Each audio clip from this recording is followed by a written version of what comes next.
Everyone, कैसे आप सभी लोग। आशा करते हो आप सभी लोग बहुत ही अच्छे हैं। तो आज मैं बात करने वाली हूँ यहाँ पे ऑल इंडिया बार एग्जामिनेशंस के जो पासिंग मार्क्स होते हैं, कट ऑफ होती है, इसमें ये क्या होता है, कट ऑफ क्या होती है, पासिंग मार्क्स का क्या हो रहता है, और अगर यहाँ पर ऑब्जेक्शन के बाद में बीसीआई जो है कुछ क्वेश्चन डिलीट भी करती है तो उस क्वेश्चंस का असर जो है आपके रिजल्ट पे कैसे पड़ेगा। और हाँ, यहाँ पर ऑब्जेक्शन के बाद तो करती ही है, लेकिन अगर ऐसा होता है कि कुछ क्वेश्चन जो है ऑलरेडी अगर बीसीआई को लगता है, जब वो एक प्रोसेस होता है यहाँ पे रिजल्ट जब वो डिक्लेयर करते हैं उससे पहले एक प्रोसेस होता है जहां पर कि पूरा चेक किया जाता है। अगर बीसीआई को लगता है कि ये क्वेश्चन जो है एक्चुअल में उनसे ही गलत फ्रेम हो गया है तो वहां पर वह उस क्वेश्चन को हटा देती है। अब यहाँ पे सवाल ये होता है कि जो चीजें हटा दी जाती है, हम देखते हैं बाकी एग्जामिनेशंस में कि यहाँ पर अगर इस तरह से होता है ना तो ग्रेस मार्क हो जाता है, एडिशन हो जाता है, ये सारी चीजें हो जाती है। लेकिन यहाँ पर ऑल इंडिया बार एग्जामिनेशंस के अंतर्गत कैसा रहता है, अगर ऑब्जेक्शंस में अगर कुछ 5-6 क्वेश्चंस भी अगर मान के चलते हैं हम कि डिलीट हो गए हैं या तो बीसीआई अपनी तरफ से कुछ डिलीट कर लेती है, तो यहाँ पर आपके रिजल्ट में क्या फर्क पड़ने वाला है, कैसे इसका असर आपके रिजल्ट पे आने वाला है। साथ ही बात करेंगे कट ऑफ का क्या ही रहता है। तो बहुत सारी चीजें हैं, साथ ही और कुछ भी हम साथ साथ में बात करेंगे। तो आपको करना क्या है, आपको वीडियो को बिना स्किप किए पूरा देखना है, क्योंकि हर एक चीज जो है यहाँ पे बताई जाती है। कई बार हम चीजों को स्किप कर देते हैं और फिर बाद में उनको क्वेश्चन बनाते हैं कि ये कैसे होगा। तो अगर आप वीडियो को एक बार में क्लियर देख लोगे ना बिना स्किप किए हुए, तो हो सकता है कि आपको बार बार में क्वेश्चन की नीड ही ना पड़े कि पूछने की, आपको यहाँ पर सारे जो सवाल के जवाब मिल ही जाएंगे। इससे पहले ओएमआर से रिलेटेड अभी जो क्वेश्चंस जो मैंने लास्ट वीडियो पब्लिश किया था, उसके लिए मेरा पर्पस यही था कि यहाँ पर जब हम ऑल इंडिया बार एग्जामिनेशन 19 के एग्जामिनेशन देते हैं उसके बाद में कुछ स्टूडेंट्स रहते हैं ना, उनके कुछ क्वेश्चन आते हैं कि उनको ओएमआर में फिल नहीं कर पाए या डबल फिल हो गया या जो है ना स्क्रैच हो गया था, या तो फिर वो कुछ डिक्लेरेशन फॉर्म नहीं भर पाए थे, रोल नंबर नहीं भर पाए थे।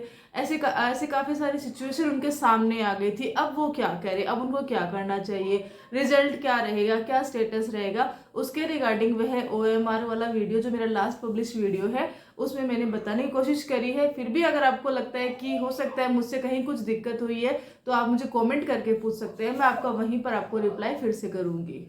तो ऑफिशियल आंसर की अभी तक आई नहीं है, रिजल्ट तो डेफिनेटली बाद में आएगा, कब आएगा वो भी मैं यहाँ पे डिस्कस करने वाली हूँ। तो चलिए शुरुआत कर लेते हैं ऑल इंडिया बार एग्जामिनेशंस के यहाँ पर ये पासिंग मार्क की। तो जैसा कि जब बीसीआई का इस बार जब ये नोटिफिकेशन आउट होता है AIB 19 का, तो वहां पर बता दिया जाता है कि आपको यहाँ पर जो जनरल कैटेगरी है, जो ओबीसी कैटेगरी है, उनके लिए कंपलसरी है कि 45 मार्क्स आपको यहाँ पे लेके ही आने हैं आउट ऑफ 100। अब यहाँ पर जो ये रिजर्वेशन कैटेगरी रहती है उनको 40% का रहता है।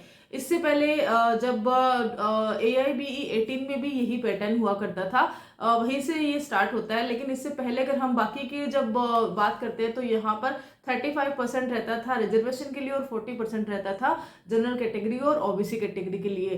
तब तक जो है पासिंग वाला ये जो चीज था या स्टेटस पास आ रहा है ये अच्छा हुआ करता था, इसमें इश्यूज नहीं आते थे। लेकिन अगर हम जानते हैं, हमने देखा है AIBE 18 का रिजल्ट हमारे सामने है और उसके बाद से जो इस एग्जाम को लेके कैंडिडेट में एक जो बोलते हैं ना सीरियसनेस पैदा हुई है। अदरवाइज तो होता था कि खाली क्वालिफाई करना है, कोई इसके लिए सीरियस होता ही नहीं था, ओपन बुक भी था तो ये भी था। लेकिन इस बार जब एग्जाम देने जाते हैं तब पता चलता है कि वाकई में ये ओपन बुक जो एग्जाम है इससे बेटर होता कि भाई 45 मार्क्स लाने हैं, हमें ये पर्टिकुलर सब्जेक्ट दे दो और हम जो इसको लर्न ही कर लेंगे। इससे ज्यादा मार्क्स आपके आ जाते हैं अगर ये ओपन बुक नहीं होता है तो। लेकिन ओपन बुक रहता है तो कहीं ना कहीं आउट ऑफ द माइंड ये रहता है कि चलो ठीक है हमें मिलान करना है, बट मिलान करना ये सारी चीजें बहुत ज्यादा हेडेक वाली चीज बन जाती है। और कहीं ना कहीं आप सभी ने जो इसका एक्सपीरियंस किया ही होगा। खैर अब बात कर लेते हैं इसके 45 वाले कट ऑफ वाली। तो देखिए कट ऑफ जैसा AIBE में कट ऑफ जैसा कोई होता ही नहीं है। क्यों? क्योंकि यहाँ पे ऑलरेडी आपको बता ही दिया जाता है कि आपको यहाँ पे इतने इतने मार्क्स लेने हैं और आपको इसी मार्क्स के अंदर जो है ना पास होना है। अगर आप जनरल कैटेगरी के हो और आपकी 44% जो यहाँ पे मार्किंग हो रही है, तो आपका जो रिजल्ट है वह पास नहीं रहेगा, आपका रिजल्ट नहीं आएगा, मीन्स कि आप फेल हो चुके हो यहाँ पर। तो यहाँ पर कट ऑफ जैसा रहेगा ही नहीं। हर जनरल कैटेगरी वाले के लिए इतने मार्किंग आपको जरूरी है और रिजर्वेशन का यहाँ पे ऑलरेडी बता दिया गया है। फिर कट ऑफ का सीन ये रहता है कि अब देखिए, जैसे ही अभी तो आप जो है अपने सेट के अकॉर्डिंग अपना मिलान कर रहे हैं। आपका जो ये है कि कुछ मार्किंग बन रही है। अब यहाँ पे मार्किंग जो है ना 60+ वाली मार्किंग ज़्यादा बन रही है, या 60+ तक मार्किंग बन रही है नॉर्मली। और जिसकी जुडिशरी पढ़ते आ रहे हैं या जो अच्छी तैयारी करते आ रहे हैं, उनके लिए कोई इश्यूज है नहीं, अच्छे मार्क्स भी उनके बन रहे हैं। बाकी देखिए यहाँ पर ये है कि क्वालिफाई वाला है, कोई इशू आते नहीं है। 45 भी अगर बन जाते हैं तो कोई दिक्कत नहीं है। तो यहाँ पर ये रहेगा कि अब जैसे कि ऑफिशियल आंसर की है नहीं, ऑफिशियल आंसर की आपकी आएगी, है ना, वह आएगी ये AIB की जो अपना ऑफिशियल वेबसाइट है वहाँ पर आएगी। वहाँ पर आने के बाद में आप जो है, अभी तक तो नॉर्मली आप अपने अपने सेट से या तो अदर वीडियोस के थ्रू या किस तरह से मिला रहे हो, क्लासेस में मिला रहे हो। जैसे ही ऑफिशियल आंसर की आती है आप अपना मिलान करते हो। अब यहाँ पर होता क्या है कि आपने तो अपने मार्किंग लेकर आ गए। अब यहाँ पे कुछ 45, 46, 47 जितने भी आपके बन रहे हैं, पासिंग में आप आ रहे हो। लेकिन कुछ स्टूडेंट्स ऐसे भी रहेंगे जिनको कि ऐसा लगता है कि नहीं, यहाँ पर ये क्वेश्चन है ना, ये गलत है। अब आपका तो उसमें मार्किंग आ गई, इसलिए आपको तो उसमें कोई ऑब्जेक्शन करना है नहीं, गलत है सही है। लेकिन आपका तो अगर सही हो चुका है, बाई मिस्टेक भी अगर सही हो चुका, तो आप तो उसके ऑब्जेक्शन करने नहीं जाओगे। लेकिन बाकी जो है जिनका कि गलत हुआ है वो तो ऑब्जेक्शन करेंगे, और कुछ क्वेश्चन के लिए भी करने और कर ही रहे हैं। और डेफिनेटली लास्ट में भी ऐसा हुआ था। तो यहाँ पर ये रहता है, ऑब्जेक्शन के बाद में जैसे ही आंसर की आती है। अब आंसर की कब आएगी, तो देखिए रिजल्ट के 10 दिनों के अंदर आंसर की आ ही जाती है। तो अभी जो है हो सकता है हमारी जनवरी में, स्टार्टिंग जनवरी में हमें आंसर की देखने को मिल जाए। आंसर के आने के बाद में आप मिलान वगैरह करते हो, आपको इतना टाइम दिया जाता है। ऑब्जेक्शन का टाइम भी 1 हफ्ते का ही रहता है, 10 दिन भी हो सकता है, डिपेंड करता है कि आपको कितना टाइम दिया जाएगा। लेकिन इससे ज़्यादा आपको टाइम नहीं मिलेगा, आप ऑब्जेक्शन वगैरह करते हो। अब यहाँ पर होता क्या है, BCI का जो ये पूरा बोर्ड रहता है जो कि इस एग्ज़ाम को कंडक्ट करवाया जाता है, जो ये पेपर वगैरह सब ये सब तैयार करते हैं, वह सब देखते हैं कि हाँ ये जो है ऑब्जेक्शन सही है, इसको हमें यहाँ से डिलीट करना चाहिए। तो वो 2 क्वेश्चन, 3 क्वेश्चन, 4 क्वेश्चन जितने भी ऑब्जेक्शन आते हैं उसको पूरा रीड आउट करके एकदम तरीके से सब बोर्ड जो है सहमति से उस क्वेश्चन को डिलीट करते हैं। अब यहाँ पर जो मान लीजिए एक क्वेश्चन आपने 2 ऑब्जेक्शन करते हैं और दोनों ही क्वेश्चन जो है डिलीट हो गए हैं। अब कोई स्टूडेंट ऐसा है जिसके 45 मार्क्स बन रहे हैं, लेकिन वो 45 मार्क्स जो है ना उन 2 क्वेश्चन को जोड़ते हुए बन रहे हैं। मीन्स कि ऐसे तो उनके 43 मार्क्स है, लेकिन 2 क्वेश्चन उनके हैं जो अभी डिलीट हो चुके हैं। अब क्या है, तो अब उनका जो है 43 पे चला गया है। तो क्या यहाँ पर उनको कोई ग्रेस मार्क या जो ये डिलीट हुआ है उसका कुछ मिलेगा, एडिशन मार्क? नहीं। होता क्या है कि अब कैलकुलेशन जो है पहले 100 से हो रही थी, 2 डिलीट हो गए, अब 98 से होगी। इतना ही होगा, अलग से कुछ नहीं होगा। अब 98 से तो होगी ही, लेकिन आपके क्वेश्चन अगर आपने सही किए हैं तो वो भी डिलीट हो गए, अगर वो ऑब्जेक्शन वाले क्वेश्चन के अंडर आ रहे हैं। 18 में AIBE 18 में सेम चीज हुई थी, और यहाँ पर बहुत सारे कैंडिडेट ऐसे थे जिनका की पासिंग मार्क बॉर्डर लाइन पे उनके रिजल्ट आ रहा था। 45, 44, 43, 45, 44 समथिंग ये वाला रिजल्ट बन रहा था। जैसे ही पता चलता है कि ऑब्जेक्शन में यहाँ पर BCI ने ये क्वेश्चन डिलीट कर दिए हैं और वही क्वेश्चन उनके पासिंग मार्क में आ रहे थे, जैसे ही डिलीट होते हैं उनका जो स्टेटस है वह फेल में चला जाता है। तो ये रहता है। बाकी कट ऑफ जैसा ऐसा कोई भी सीन AIBE के अंतर्गत होता है नहीं, खाली ऑब्जेक्शन पर डिपेंड करता है कि आपकी जो डेस्टिनी है आपको फेल लेकर जा रही है या तो आपको पास करके जा रही है।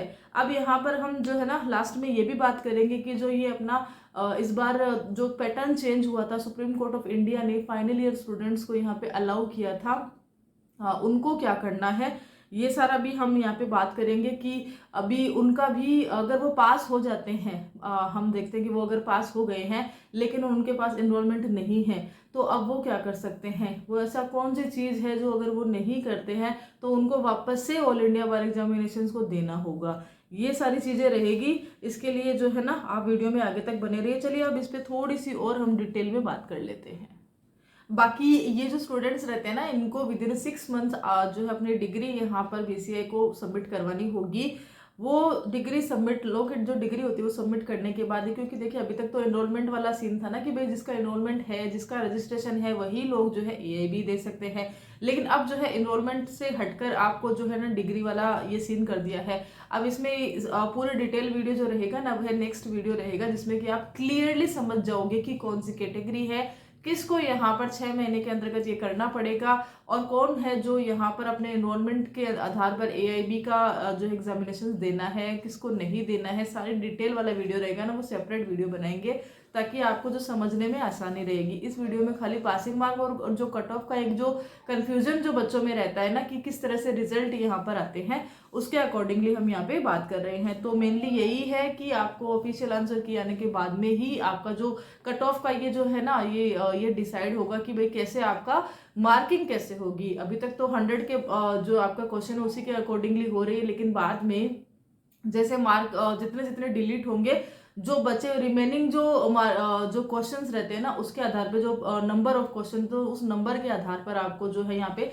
कैलकुलेशन किया जाएगा और उसके आधार पर रिजल्ट दिया जाएगा। लेकिन पासिंग मार्क में कोई चेंजेस नहीं होने वाला है, भले ही वह 98 से हो या 92 से हो, पासिंग मार्क आपको 45 ही लाना है। इस चीज़ का आप ध्यान रखना। और अगर 45 में नॉर्मल है कि अगर आपने जो डिलीटेड क्वेश्चन अगर आपकी किस्मत में आ गए कि जो डिलीटेड हो चुके हैं और आपका जो है पासिंग मार्क ही उससे बन रहा है, तो सॉरी, लेकिन आपका वहाँ पर जो है ना रिजल्ट जो है फेल में कर दिया जाएगा। कुछ बच्चों ने ऑब्जेक्शन भी करते हैं कि ऐसा ऐसा होता है, लेकिन देखिए कुछ होता है नहीं, बीसीआई के रूल्स रेगुलेशंस है, इसके आगे नहीं चल सकते हैं। नेक्स्ट 6 महीने में होती है। बाकी देखिए कोविड के बाद से 6 महीने वाला सीन है नहीं। वापस से सुप्रीम कोर्ट ऑफ इंडिया ने इस बार कहा है कि भाई आप जो है ना इसको कंडक्ट करवाए 6 महीने के अंदर ही, क्योंकि बच्चों का एग्जामिनेशन के बाद में वेट करना रहता है कि वो कब एआईबी कंप्लीट करे और यहाँ पर अपना रजिस्ट्रेशन करवाए। तो ये सारी चीज़ें रहती हैं। और बाकी विदहेल्ड वाला जो है आपका रिजल्ट है वह क्यों रहता है, क्या रहता है, इसके लिए एक अलग से डिटेल वीडियो बताया है। और अगर हो भी जाता है, देखिए रिजल्ट आ जाता है, विदहेल्ड में भी आ जाता है, कुछ चीज़ें ऐसी हो जाती है ना कि हमसे पेंडिंग हो जाती है, स्किप हो जाती है, जो कि बड़ा इशू नहीं है, हम उसको सॉल्व कर सकते हैं। तो बीसीआई हमें यहाँ पे एक राहत देती है कि भाई आपका रिजल्ट है ना हमने रोका है, लेकिन अगर आप ये सारी डिटेल कंप्लीट करते हो ना तो हम आपके रिजल्ट को रिलीज भी कर सकते हैं। तो इसके लिए हमें क्या क्या माफ करना होता है, तो उसके लिए अलग से वीडियो बनाया हुआ है, आप चैनल पे जाके देख सकते हैं। अगर आपके रिजल्ट आने के बाद अगर इस तरह के कभी इशू आए हैं तो ऑफिशियली जो मेन पर्पस था वीडियो का वह यही था कि सारी चीज़ें कन्फ्यूजन है कि ऐसे ऐसे कट ऑफ है, ये ऐसा कुछ भी नहीं है, नॉर्मल है, 45 है। जनरल कैटेगरी में आ रहे हो तो भले ही कितना ही कैलकुलेशन डाउन चला जाए, 100 में से आ रहे हो, 90 में से आ रहे हो, आपको तो 45 ही लाने हैं, इसमें कोई भी कमी या इसमें ज़्यादा कुछ होगा नहीं। दूसरा, आंसर की कब आएगी, ऑफिशियल आंसर की, तो अभी जल्द से जल्द ऑलरेडी 22 दिसंबर को एग्ज़ाम हुआ था, अभी 5-6 दिन हो चुके हैं, तो नॉर्मली अगले 5-4 दिनों में हमें आंसर की देखने को मिल सकती है। और हो सकता है इस बीच में जल्दी ही देखने को भी मिल जाए, क्योंकि जिस हिसाब से अभी एग्जामिनेशन हो रहे हैं तो जल्दी जल्दी हमें इसके आंसर की और रिजल्ट की हम कामना करते हैं। इसका रिजल्ट कब तक आता है, तो अगर 18 की बात करते हैं तो करीब मैक्स टू मैक्स 2 महीने में इसका आज आ गया था रिजल्ट, 2 से 2.5 महीने में इसका रिजल्ट आया था 18 वाला। और अब की बात करते हैं तो हो सकता है कि 10-15 दिन हमें जल्दी इसको देखने को मिले, तो फिर भी फेब तक हम इसकी सोच सकते हैं कि हमें इसका एग्जामिनेशन मिल जाता है। अब उसके बाद में सीओपी कैसे मिलेगी, वो सारा चीज़ें हैं, तो सीओपी के रिगार्डिंग भी यहाँ पर अगर आप विजिट करते हैं ये चैनल, तो ऑल इंडिया बार एग्जामिनेशन के रिगार्डिंग सारी चीज़ें, सारी डिटेल इन्फॉर्मेशन सीओपी के रिगार्डिंग हर एक चीज़ को मैंने डिटेल में यहाँ पे इस वीडियो के माध्यम से चैनल पे बताया है, तो आपको बहुत ही हेल्पफुल रहेगा। बाकी ये था एक छोटा सा वीडियो, होपफुली आपको ये पसंद आया होगा। अगर आपका जैसा कन्फ्यूजन बाकी किसी और कैंडिडेट्स को हो रहा है, आपके फ्रेंड सर्कल में अगर आप भेजना चाहते हैं तो इस वीडियो को आप शेयर भी कर सकते हैं। बाकी अगर आपको कोई भी इन्फॉर्मेशन चाहिए तो आप मुझे कमेंट बॉक्स में आके पूछ सकते हैं। Thank you so much.